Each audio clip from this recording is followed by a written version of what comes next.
So imagine being found burned almost completely to ash while the room around you is barely touched. The chair you are sitting in is intact, the walls are untouched, and sometimes even a newspaper nearby remains unburned. No signs of accelerants, no clear ignition source, just a body reduced to ash. For centuries, cases like this have been labeled with one chilling phrase: spontaneous human combustion.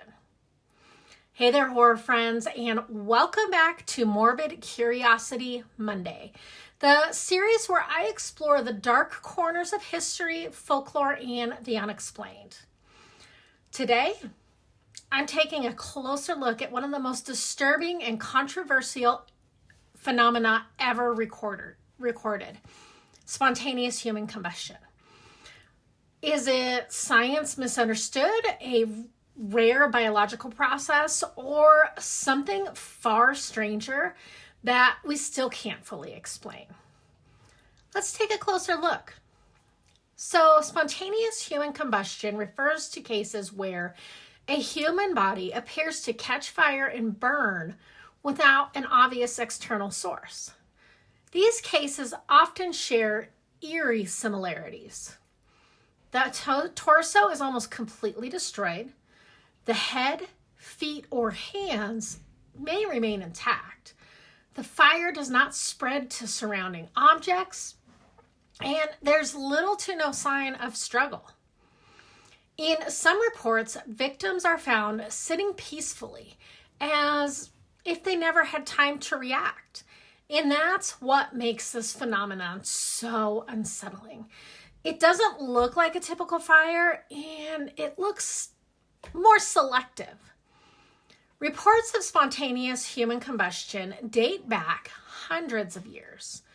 One of the earliest documented cases comes from the 1600s, where a woman was found reduced to ash in her home with only her skull and legs remaining. Throughout the 18th and 19th centuries, similar accounts appeared across Europe. Victims were often elderly, living alone, and found near fireplaces or candles. But crucially, the fire never spread beyond the body itself. The phenomenon became so widely discussed that it even appeared in literature. Charles Dickens referenced spontaneous human combustion in Bleak House, a choice that sparked public debate at the time over whether such a thing could truly happen. The fact that people were arguing about it tells us something important. This wasn't considered fringe nonsense. It was something people genuinely feared. Early explanations for spontaneous human combustion reflected the beliefs of the time. Some blamed excessive alcohol consumption, claiming the body became flammable from within. Others believed it was divine punishment, a warning against moral failure. There were even theories involving internal chemical reactions or bad humors igniting inside the body. In reality, these explanations tell us less about the phenomenon itself and more about how humans responded to unexpected or unexplained deaths. When we don't understand something, we moralize it. Today, the most widely accepted scientific explanation is something called the wick effect. Here's how it works. So, your clothing acts as a wick, like a candle. Body fat acts as fuel. If a small external ignition occurs, a cigarette, a spark, a fireplace ember, the body can burn slowly and locally for hours. Because the fire burns at a low temperature, it doesn't spread easily to surrounding objects. This theory has been tested in controlled experiments using animal tissue, and it can recreate many of the conditions seen in reported cases. But, and this is really important, it doesn't explain everything. Some cases lack any clear ignition source. Others show burn patterns that don't fully match the wick effect, which leaves room for doubt. So here's a question for you. Do you think spontaneous human combustion is simply a rare combination of factors that looks terrifying?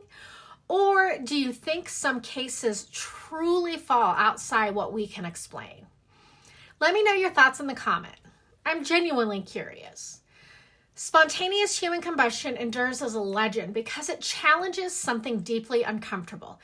The idea that the human body could fail so completely without warning and without explanation. It reminds us that control is an illusion.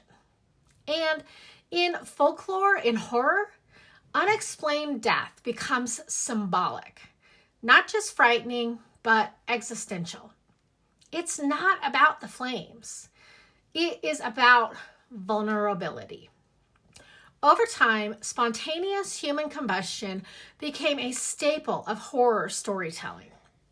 It appears in urban legends, paranormal investigations, and speculative fiction because it doesn't require a monster or a killer or a haunting.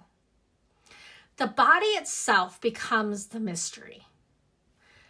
For writers like myself, this makes it incredibly powerful because it turns the familiar into the terrifying. Whether spontaneous human combustion is a misunderstood scientific process, a collection of rare coincidences, or something we haven't fully identified yet, it continues to unsettle us for one simple reason. And that is, it shouldn't be possible. And yet, the stories keep appearing. Now, if you enjoyed this deep dive, make sure to like, comment, and subscribe to my channel. It really helps the channel grow and keeps Morbid Curiosity Monday going.